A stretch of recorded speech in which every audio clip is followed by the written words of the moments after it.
Before I was vegan, I saw the world so differently to how I see it now. If I enjoyed the comfort of ignorance or the bliss of being unaware, you could say that veganism ruined my vision. For there was a time when I used to walk through a supermarket and didn't think twice about the rows of body parts that lined the shelves. There was a time when the glow of red from a butcher's shop didn't cause me to think of those whose flesh was there for sale. There was a time when a leg of lamb was not the leg of a lamb, or when milk simply came from a cow and was never for a cow. There was a time where I would have been gassed to eat bacon, not that pigs were gassed to make bacon. There was a time where a cow was a steak and not a mother, where chicken came fried in a bucket, not from an animal whose throat had been severed. There was a time when a zoo was a fun day out and not a tour of a prison, where a whale in a tank was an entertainer and not a prisoner. There was a time when horse racing was a sport and not a death sentence. There was a time when leather was clothing and not skin. But now all of that has changed. The supermarkets are lined not with cuts of meat, but the remains of animals whose lives were taken from them, where butchers are selling the flesh of someone who did not want to die, and their white coats are stained with the blood of someone who did not want to be bled. I see a world of good people causing harm to others. I see a world where my family pays to cause someone else to scream in terror. The CO2 gas chambers are not controlled by someone evil, but by the choices of someone that I love. The pigs crashing and crying out, their bodies soon to be dismembered and disemboweled, so those close to me can declare that their loins and flesh are tender and juicy. I see a world of contradictions: pet the dog, cut the cow, pet the cat, bleed the pig.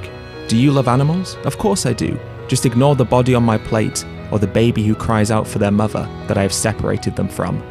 Are you against animal cruelty? Of course I am. Just don't mention the pig locked in the farrowing crate, their tail docked, their teeth cut out, or the chicken confined in a barn, their bodies selectively bred, their organs failing as they die slowly trapped on their backs. What they do to dogs in China is terrible. Just don't remind me of the mother cow being forced into the stun box, her eyes wide in terror, her mind frantically looking for a way to escape as the slaughterer bolts her in the head so I can eat the piece of steak that I just love too much. As I travel through the place where I live, I now see the huge barns that litter the countryside, buildings that bear no markings and instead sit nestled amongst the landscape, salient yet simultaneously unnoticed, conspicuous yet unconsciously ignored. These obstructive yet often dilapidated structures are everywhere, incarcerated inside them hundreds, thousands, often even tens of thousands of animals. Sentient beings who are forever locked inside these omnipresent prisons.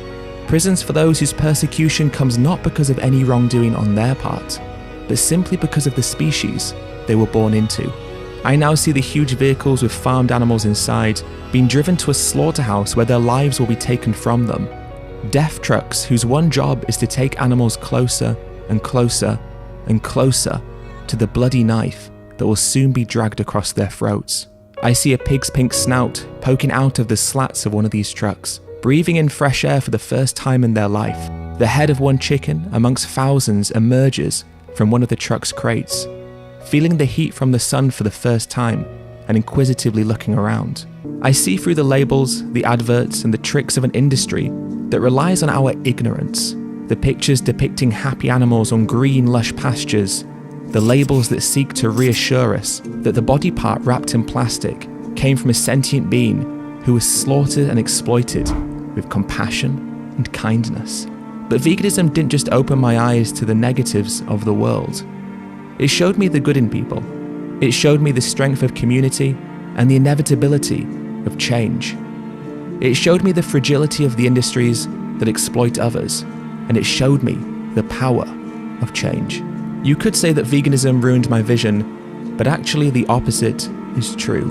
And although the reality of the truth can be harder than the comfort of the lie, it is through this realization that we can actually create a kind of world where we don't need to hide behind a lie to feel comfortable.